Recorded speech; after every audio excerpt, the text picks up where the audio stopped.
امروز 29 اسفند. خودشون فسقلیا دارن دونه دونه میان. امیدوارم که به همه غذا برسه و کسی خراب نکنه غذا، اینا لگد نزنه.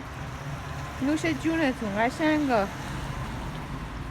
اینجا چون بارونیه نصفشون رو صبح غذا دادم، نصفشون هم که نبودن غذا رو ریختم بیان غذاشون رو بخورن.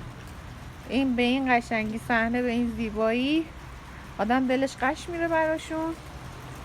این صحنه بدیه ولی این واقعا صحنه خوبیه.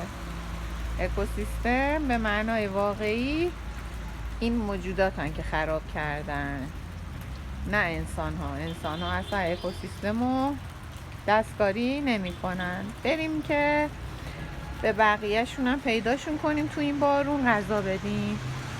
نوش جونتون قشنگا.